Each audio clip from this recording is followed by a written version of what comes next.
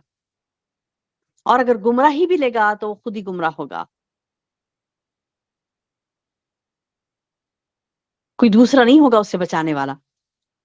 تو اللہ پاک فرماتا ہے، اور آپ اے نبی آپ اس کی اتباع کرتے رہیے جو کچھ آپ کے پاس وہی بھیجی جا چکی ہے، جو وہی بھیجی جاتی ہے اس پر اس کی اتباع کیجئے اور صبر کیجئے. بولے وَاتَّبِعْ مَا يُوحَىٰ إِلَيْكَ، اور اتباع کریے جو آپ کی طرف وحی کی جا رہی ہے، پیروی کریے اس چیز کی جو آپ کی طرف وحی کی جا رہی ہے. اور وَاصْبِرْ حَتَّىٰ يَحْكُمُ اللَّهُ، اور صبر کریے یہاں تک کہ اللہ کا حکم آ جائے. میری بہنوں جب ہم اللہ کے دین پر چلتی ہیں، اللہ کے دین پر چلتی ہیں، اللہ تعالیٰ کی وحی کی اتباع کرتی ہیں، نبی صلی اللہ علیہ وسلم کی سنتوں کی اتباع کرتی ہیں، تو کیا ہوگا؟ پریشانیاں آئیں گی، دقتیں آئیں گی، پریشانیاں آئیں گی. اللہ تعالیٰ بتا رہے ہیں صبر کرو ان چیزوں پر. ایسے نہیں کہ انسان کو ہار مان لینا کہ نہیں بھائی مجھ سے نہیں ہو سکے گا، ہاتھ اٹھا دے رہا، نہیں ہو سکے گا مجھ سے، میں نہیں کر سکتی یہ کام. نہیں، انسان بہت جلد اگتا جاتا ہے. جیسے اللہ تعالیٰ نے خود قرآن میں فرمایا کہ انسان بڑا ہی جلد باز، عجولن کہا، یعنی بڑا جلد باز واقع ہوا ہے. جہولن کہا اللہ نے، بہت بہت انسان بڑا جاہل اور جلد باز واقع ہوا ہے. کوئی چاہتا ہے کہ اسے جلدی جلدی مل جائے، کچھ بھی اتباع کر رہا ہے وحی کی. اگر کوئی وحی کی اتباع کر رہا ہے، یعنی وحی کی اتباع مطلب ہے کہ نبی صلی اللہ علیہ وسلم کو اللہ نے کہا کہ وحی کی اتباع کرو، یعنی جو قرآن نازل ہو رہا ہے اس کے اوپر چلو. اور سبحان اللہ دیکھیے کیسے محمد صلی اللہ علیہ وسلم نے زبردست طریقے سے چل کر بتلا دیا ہمیں قرآن کے اوپر. یعنی ایسی زبردست اتباع آپ نے کی، ایسی بہترین قرآن کی پیروی آپ نے کی کہ جب اما عائشہ رضی اللہ عنہا سے پوچھا گیا کہ اللہ کے رسول صلی اللہ علیہ وسلم کا یعنی معاملہ کیسا تھا قرآن کے ساتھ، کیسے چلتے تھے، مطلب شریعت کی کیسی پابندی کرتے تھے، تو اما عائشہ رضی اللہ عنہا نے کہا کہ اللہ کے رسول صلی اللہ علیہ وسلم چلتا پھرتا قرآن تھے. سبحان اللہ. کہیں کہا کہ آئینہ تھے، نعوذ باللہ، کہیں کہا کہ آئینہ تھے، قرآن کا آئینہ تھے. یعنی مطلب یہ کہ قرآن میں جو ہے سیم کر کے بتایا اللہ کے رسول صلی اللہ علیہ وسلم. قرآن میں جو حکم آیا، جو یعنی احکامات الہی ہے، اس کے اوپر ایسے عمل کرے جیسے آئینہ ہوتا نا، آئینہ ایگزیکٹ، یعنی دکھاتا نا آئینہ کیا کرتا، جو ہم دیکھتے ہیں آئینے میں اپنا چہرہ دیکھتے ہیں تو جو چہرے پہ ہے ایگزیکٹلی وہی بتایا جاتا نا.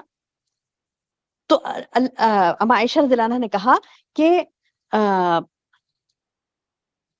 اللہ کے رسول صلی اللہ علیہ وسلم قرآن کا آئینہ تھے. مطلب یہ کہ جو وہی آپ پر کی جاتی اس کی ایسی اتباع کرتے، ایسی پابندی کرتے کہ سبحان اللہ سبحان اللہ. یعنی یہ ثابت کر دیتے کہ یہ چیز پاسبل ہے. ہاں تھوڑا صبر لگتا ہے اس میں. اب قرآن کے احکامات پر اب عمل کرنے بیٹھیں گے تو دیکھیے کتنا آپ کو صبر کی نوبت آئے گی، کتنی آپ کو صبر کی نوبت آئے گی. ہم کریں تو ہم کو پتا چلے گا نا، ہم کرتے ہیں تو ہم کو پتا چلے گا. جیسے قرآن میں حکم آیا غیبت نہیں کرنا ہے، قرآن میں حکم آیا کہ جھوٹ نہیں بولنا ہے، قرآن میں حکم آیا کہ لوگوں کی حق تلفی نہیں کرنا ہے، قرآن میں حکم آیا کہ آپ کو وراثت کی تقسیم صحیح سے کرنا ہے. کتنے احکامات ہیں قرآن کے جس پر آپ عمل کرنے بیٹھیں گی تو پھر آپ کو صبر کی نوبت آئے گی. تو میری بہنوں یہ جو صبر ہوتا ہے، اللہ تعالیٰ نے محمد صلی اللہ علیہ وسلم کو حکم دیا وَاتَّبِعْ مَا يُوحِي إِلَيْكَ وَاصْبِرْ حَتَّى يَحْكُمُ اللَّهُ. اے نبی آپ کے پاس جو بھی وحی بھیجی جاتی ہے اس کی آپ اتباع کیجئے، آپ اس کی اتباع کرتے رہیے جو کچھ آپ کے پاس وحی بھیجی جاتی ہے، اور صبر کیجئے. یعنی جو چیز اللہ تعالیٰ آپ کو دے رہا ہے اسے مضبوطی سے پکڑنا ہے، جس کام کا حکم دے رہا ہے اس سے بجا لانا ہے، جس سے روک دے رہا ہے اس سے رک جانا ہے، اور کسی بھی چیز میں کوتاہی نہیں کرنا ہے. اور وحی کی اطاعت و اتباع میں جو تکلیفیں آتی نا، مخالفین کی طرف سے جو ایذائیں پہنچائی جاتی ہیں، دعوت و تبلیغ میں جو پریشانیاں ہوتی ہیں، کجرویاں ہوتے، روڑے اٹکائے جاتے ہیں، جن بھی دشواریوں سے آپ کو گزرنا پڑے ان پر صبر کریں، ثابت قدم رہیں. یہ اللہ کا حکم نبی کو تھا، پھر نبی کے ذریعے سے میری بہنوں مجھے اور آپ کو، ہم سب کو یہ حکم ہو رہا ہے کہ ہم وحی کی جب اتباع کرتے ہیں، جو اللہ تعالیٰ کی باتوں کی اتباع کرتے ہیں، جو اللہ تعالیٰ کی باتوں کی جو بھی احکامات اللہ سبحانہ تعالیٰ کی طرف سے اس کے اوپر عمل کرتے ہیں اور دوسروں کو پہنچاتے ہیں، جن منہیات سے روکا گیا خود بھی رکتے ہیں، دوسروں کو بھی روکتے ہیں، ہے نا۔ مومن وہ ہیں جو نیکیوں کا حکم دیتے ہیں، برائیوں سے روکتے ہیں۔ منافق وہ ہے جو برے باتوں کا حکم دیتے ہیں اور اچھائیوں سے روکتے ہیں، اپوزٹ ہوتے ہیں منافق۔ آئیے قرآن کی روشنی میں ہم اپنا جائزہ لیں، قرآن کے احکامات کی روشنی میں ہم اپنا جائزہ لیں۔ قرآن کیا ہے میری بہنوں؟ نور، ہدایت۔ اس قرآن کی روشنی میں ہم اپنے آپ کو دیکھتے ہیں تو ہمیں پتا چلے گا کہ میرے نبی نے کیسے صبر کیا تھا اور ہم کیسے صبر کر رہے ہیں۔ میرے نبی کا کیا معاملہ تھا، وہ کیسے دین حق کو پہنچا کر رہے، جو وہی آپ پر کی گئی اس کی اتباع آپ نے کی، اور صبر کیا، اولو العزم والا صبر کیا۔ اور کب تک؟ یہاں تک کہ حتیٰ یحکم اللہ کا فیصلہ آ جائے، کیونکہ اللہ کی ذات وہ ہے احکم الحاکمین ہے، خیر الحاکمین ہے، وہ خیر الحاکم، وہ سب میں بہترین فیصلہ کرنے والا ہے۔ کیونکہ فیصلہ کب کرنا ہے، کیسے کرنا ہے، اس کا علم کامل کس کو ہے؟ اللہ کی ذات کو ہی کو ہے۔ اللہ ہی کے پاس ہے قدرت اس کی، اللہ کو علم ہے کہ کب اس کے معاملات کا فیصلہ کرنا ہے بندوں کے، اور اس کی رحمت بھی عام ہے۔ اس لیے اللہ سے زیادہ بہتر فیصلہ کرنے والا کون ہو سکتا ہے؟ کوئی نہیں۔ اللہ ہی خیر الحاکمین ہے، بہترین فیصلے کرنے والا۔ تو میری بہنوں، جو بھی معاملات ہوتے ہیں اللہ کے حکم کی پیروی کریں، بس اللہ پر چھوڑ دیں، اللہ فیصلہ کر لے گا آپ کے معاملے کا۔ یہ نہیں کہ ہم واویلا مچا رہے ہیں، چلا رہے ہیں، چیخ رہے ہیں، ان کو کہہ رہے ہیں، ان کو کہہ رہے ہیں، فلاں فلاں فلاں فلاں، بے چین ہیں، نہیں۔ یعنی عجلت مت کریے، صبر کریے، جیسے کہ اللہ کے رسول صلی اللہ علیہ وسلم کو اللہ تعالیٰ نے حکم دیا تھا صبر کرنے کا، اور یہ بتلا دیا گیا کہ تم اتباع کرو جو کچھ تمہارے اوپر وحی کی جاتی ہے، اور صبر کے ساتھ یہاں تک کہ اللہ کا حکم آ جائے، اور وہ بہترین فیصلہ کرنے والا ہے، فیصلہ کرنے والوں میں سب میں زبردست فیصلہ کرنے والا ہے۔ تو سبحان اللہ، یہ چھوٹے سے رکوع میں بڑی پیاری پیاری چیزیں بتائی گئی۔ اللہ تعالیٰ نے اپنے اختیارات کا، اپنے یعنی کیا کہتے ہیں کہ خدائی کا، اپنے رب ہونے کا بہت بہترین طریقے سے اللہ تعالیٰ نے اس میں سمجھایا، شرک سے دور رہنے کا، اور ایک اللہ کی عبادت کرنے کا، یکسو ہو کر اللہ کی طرف لگ جانے کا، اور کسی اور کی، اللہ کے علاوہ چھوڑ کر کسی اور کی عبادت نہیں کرنا ہے، کیونکہ جو بھی تکلیفیں ہمیں پہنچتی ہیں اللہ کی طرف سے ہی جو تکلیفیں پہنچتی ہیں، تو اللہ ہی ہے جو اس کو دور کرتا ہے۔ وَإِن يَمْسَسْكَ اللَّهُ بِضُرٍّ فَلَا كَاشِفَ لَهُ إِلَّا هُوَ۔ کوئی بھی ایسی نقصان پریشانی نہیں جو اللہ ہمیں پہنچائے تو پھر کوئی اور دور کرے، نہیں، اللہ ہی ہے جو اس کو دور کرے گا۔ اور اللہ اگر خیر کا ارادہ کرتا ہے ہمارے ساتھ تو اس کے فضل کو روکنے والا ہم سے کوئی نہیں ہوتا۔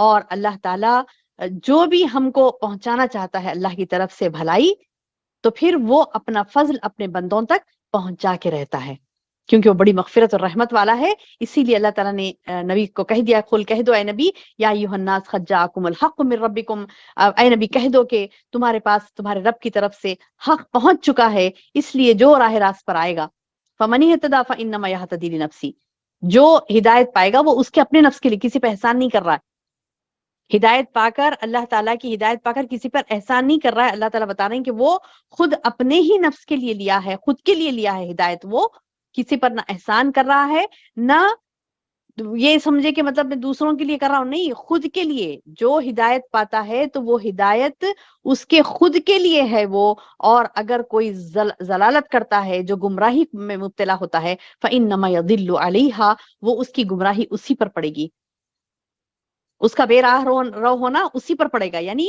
اسی کو گناہ ہوگا، اس کو کوئی اس کے گناہوں کا بوجھ اٹھانے والا کوئی نہیں ہوگا۔ اپنے نبی صلی اللہ علیہ وسلم کو بولتے تھے نا، یہ بات کیوں بولا ہے اللہ تعالیٰ کے وما انا علیکم بوکیل، اے نبی تم کہہ دو کہ میں ان پر داروغہ نہیں بنا ہوا ہوں، یا پھر میں ان کا کیا کہتے ہیں کہ مسلط نہیں ہوں تمہارے اوپر۔ کیوں کہا گیا ہے؟ کیونکہ یہ لوگ بارہا نبی صلی اللہ علیہ وسلم سے یہ بولتے تم کو کیا فائدہ ہے، تم کو کیا کرنا ہے، ہم کچھ بھی کریں تم، ارے ہاں بھائی، تم اگر ہدایت لوگے تم ہی فائدہ ہے، تم گمراہ ہوگے تو میرا کچھ نہیں بگاڑ سکتے تم، نہ میں تمہارے اوپر یعنی مسلط ہوں، پہنچا دینا میرا کام ہے. یعنی نبی صلی اللہ علیہ وسلم کو کہا جا رہا ہے، اللہ تعالیٰ فرما رہے ہیں کہ تمہارا پہنچا دینا کام ہے، ان سے کہہ دو میں تمہارے اوپر وکیل نہیں ہوں، تمہارے اوپر میں مسلط نہیں ہوں، بلکہ پہنچا دینا میرا کام ہے. ہدایت اگر تم لوگے تو وہ تمہارے لیے ہے، اور اگر گمراہ ہوگے تو اس کی گمراہی کا وبال بھی تمہارے اوپر پڑے گا. اور نبی کو بار بار اللہ تعالیٰ یہ کہہ رہے ہیں کہ تم اتباع کرو اس وحی کی جو تمہاری طرف کی جا رہی ہے، وصبر، اور صبر کرو. ہوتا یہ تھا کہ کبھی بھی کچھ بھی وحی آتی میری بہنوں، کچھ بھی اللہ کا پیغام آتا تو یہ لوگ کیا کرتے تھے، تانے مارنا، ہنسی مذاق اڑانا، اور نبی صلی اللہ علیہ وسلم کو فلاں فلاں کچھ بھی بول دینا، اور ٹیڑیاں نکالنا. قرآن میں کیا کرتے تھے، قرآن میں ٹیڑیاں نکالتے تھے، نعوذ باللہ. اور ٹیڑیاں نکال نکال کے ارے یہ ایسا حکم کیوں ہے، یہ ایسا رہنا چاہیے تھا، وہ یہ کیوں آیا، اے محمد تمہارے رب نے ایسا کیوں نہیں کہا، ایسا کیوں کہا. حتیٰ کہ انہوں نے اس قدر بدتمیزی کر دی تھی کہ جب اللہ تعالیٰ نے کہا نا کہ اللہ کی راہ میں دو، تو بولے کہ یہ بار بار اللہ کی راہ میں دو، اللہ کی راہ میں دو کیوں آتا قرآن میں، کیا اللہ کو کمی ہو گئی؟ بولے نعوذ باللہ، استغفر اللہ العظیم. تو اللہ نے کہا وَأَنْتُمُ الْفُقَرَاءُ، تم فقیر ہو. بولے اللہ غنی وَأَنْتُمُ الْفُقَرَاء. اللہ نے اس کا جواب دیا. اللہ نے کہا کہ اللہ تو غنی ہے، بے نیاز ہے، اس کے لیے نہیں مانگ رہا اللہ تعالیٰ. اللہ کی راہ میں دو برات تمہارے لیے. یہ ہدایت اگر تم لوگے، یہ اللہ کی فرما برداری کرو گے اللہ کی راہ میں دے کر، تو وہ اللہ کے لیے نہیں ہے، وہ لنفسی، تیرے ہی نفس کے لیے ہے. اللہ تو غنی ہے، واللہ غنی وانتم الفقراء. والے اللہ تعالیٰ بولے کہ تم فقیر ہو، اللہ غنی ہے، اللہ بے نیاز ہے، اللہ کو ضرورت نہیں ہے کسی چیز کی.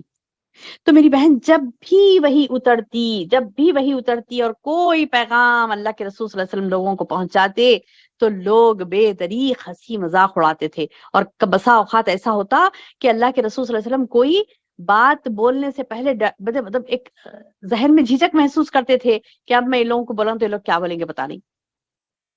اور جس دن معراج ہوئی تھی نا، اللہ کے رسول صلی اللہ علیہ وسلم کو معراج ہوئی تھی، اس وقت بھی ویسی ہوا. معراج ہوتے ہی کیا ہوا کہ اللہ کے رسول صلی اللہ علیہ وسلم جب دوسرے دن سنانے لگے کہ دیکھو میں رات میں میرے ساتھ ایسا واقعہ ہوا، بولتے ہی کسی مخالفت کرنے والے کی مخالفت سننے سے پہلے الحمدللہ الحمدللہ، اللہ کے رسول صلی اللہ علیہ وسلم کے صحابہ سبحان اللہ کتنے پیارے تھے. ابو بکر صدیق رضی اللہ عنہ ایسے نبی صلی اللہ علیہ وسلم بولے اور لوگ ابھی کچھ بولنے والے تھے، فوری ابو بکر صدیق پکار اٹھے کہ نبی نے جو کہا وہ حق ہے، جو اللہ کے رسول صلی اللہ علیہ وسلم بولے وہ سچ ہے. بولے اب یہ بات تو اتنی تھی نا کہ مطلب نبی صلی اللہ علیہ وسلم کو یہ بولنا تھا کہ میں رات میں اٹھا اور مجھے فرشتے آئے اور لے گئے، بولے کہ پہلے کعبۃ اللہ کو لے گئے، وہاں سے 2 رکعت نماز پڑھی میں نے، پھر وہاں سے بیت المقدس گیا، وہاں پر انبیاء کی امامت کرائی، پھر بیت المقدس سے آسمانوں پر گیا، 7 آسمان پر سب سے مطلب ہر آسمان پہ انسان سے ملاقات ہوئی، پھر عرش الہی کے قریب پہنچا، اللہ تعالیٰ سے بات کی، پھر وہاں سے آئے. یعنی اتنا پورا سفر طے کیا اور آنے تک آپ کے بستر کی گرماہٹ بھی دور نہیں ہوئی. بولے ابھی کیسی چیلنجنگ والی بات ہے، ابھی کیسی چیلنجنگ والی بات ہے. اب یہ بات اگر آپ لوگوں کے سامنے بیان کرتے کیا ہوتا، آپ اپوزٹ سے ارے یہ کیا بول رہی، اتنا سب کام کر لیے اور بستر کی گرماہٹ سمجھتے. اب ہم کہیں بیٹھ کے اٹھے تو وہ جگہ تھوڑی سی گرم رہتی، ہم کہیں لیٹ کے اٹھتے ہی کیا ہوتا، وہ جگہ تھوڑی سی گرم رہتی. تو نبی صلی اللہ علیہ وسلم فرمانے لگے کہ میری بستر کی گرماہٹ بھی دور نہیں ہوئی، اور وہ جو کنڈی ہوتی تھی نا، مطلب دروازوں کو جو زنجیر ہوتی تھی نا، وہ زنجیر بھی ہل رہی تھی. ابھی دروازہ کھول کے گئے تھے تو وہ زنجیر ہل رہی تھی، تو وہ زنجیر کا ہلنا بھی نہیں رکا، بستر میں جو گرمی تھی وہ بھی ختم نہیں ہوئی. یہ پورے کام کر کے میں آ گیا. بولے اللہ تعالیٰ مطلب براق پہ مجھے بلائے اور یہ پورے کام کیے. جب جبریل علیہ السلام مجھے لے گئے، یہ ایسے سب پورا ہوا اور میں آیا، اور آنے تک میری بستر کی گرماہٹ بھی دور. جیسے ہی سنے ابو بکر رضی اللہ عنہ کہنے لگے کہ اللہ کے رسول صلی اللہ علیہ وسلم نے جو کہا وہ سچ ہے، اسی لیے آپ کو صدیق کا لقب ملا، اسی لیے آپ کو صدیق کا لقب ملا. تو میری بہنوں کتنا مشکل تھا اللہ کے رسول صلی اللہ علیہ وسلم کے لیے اللہ کا پیغام پہنچانا، اللہ کی بات پہنچانا. وہ آئے تھے نا سبحان الذی اسریٰ کہ پاک ہے وہ ذات جس نے نبی کو معراج کروائی، 15ویں پارے میں ہے نا. تو اب یہ جو ہم پڑھ رہے ہیں سبحان اللہ، یعنی ہم کو تو مطلب ایمان ہے اس چیز کا، آج ہمیں کوئی تانے مارنے والا نہیں ہے، کوئی ستانے والا نہیں ہے اگر آپ پڑھتے ہیں، کسی کو کہتے بھی ہیں کہ دیکھو وہ پاک ہے ذات جس نے رسول اللہ صلی اللہ علیہ وسلم کو آسمانوں کی سیر کرے، سبحان الذی اسری بعبدہ لیلا من المسجد الحرام الی المسجد الاقصی. اگر یہ بات ہم بتاتے ہیں کہ وہ اللہ ہے جس نے اپنے بندوں کو رات کے کچھ ہی حصے میں مسجد حرام سے لے کر پھر مسجد اقصیٰ گئے، اور پھر وہاں سے جو ہے نا مطلب سارے قدرت کی نشانیاں اللہ نے دکھائی. سورہ کہف میں بھی اس کا ذکر آتا ہے. اب یہ تمام چیزیں جب اب ہم بتاتے ہیں تو ہمارے مذاق اڑانے والا کوئی نہیں ہے الحمدللہ. لیکن ایک وقت تھا جب اللہ کے رسول صلی اللہ علیہ وسلم کو صبر کرنے کی نوبت آتی تھی. مذاق اڑاتے تھے، ہنستے تھے، یہ بول کے کہ ارے یہ کیسی بات کر رہے ہیں دیکھو. لیکن دیکھیے صحابہ کیسے تھے، ایسے سنتے ہی بولے نبی صلی اللہ علیہ وسلم جو بولے وہ سچ ہے، جو آپ نے کہا وہ سچ ہے. تو فوری کیا ہوا، اللہ کے رسول صلی اللہ علیہ وسلم نے ابو بکر کو صدیق کا لقب دیا، سچا، سچائی کی تصدیق کرنے والا. تو بہرحال میری بہنوں، وحی کی اتباع کرنے کے لیے جب اللہ کے رسول صلی اللہ علیہ وسلم کو کہا جا رہا تو اس کے ساتھ یہ بھی کہا گیا ہے تم صبر کرو اور یہاں تک کہ اللہ اپنا فیصلہ کر دے. یعنی مطلب یہ کہ یہ جو مشرکین ہیں، کفار ہیں، جو آپ کو ستا رہے ہیں، تو یہ ان کا فیصلہ کرنے تک تم صبر کرو. تو یہ نبی صلی اللہ علیہ وسلم کے لیے ہی نہیں بلکہ آپ صلی اللہ علیہ وسلم کے بعد ہم تمام کو بھی یہ حکم ہے کہ جو بھی رب کا احکامات ہوتے ہیں اس پر ہمیں پابندی کے ساتھ عمل کرنا ہے، اور کوئی رکاوٹیں آتی ہیں تو اس پر صبر کرنا ہے. اور وہ صبر کب تک کرنا ہے؟ جب تک اللہ کا فیصلہ نہ جائے. الحمدللہ سورۃ النور کی تکمیل ہوئی ہے. اللہ تعالیٰ سے دعا ہے کہ اللہ تعالیٰ ہمیں فہم قرآن نصیب فرمائے، اور ان پیاری پیاری صورتوں کو، ان احکامات کو ہمیں ازبر کرنے کی، یاد رکھنے کی توفیق عطا فرمائے. اللہم بارک لی ولکم، آمین یا رب العالمین.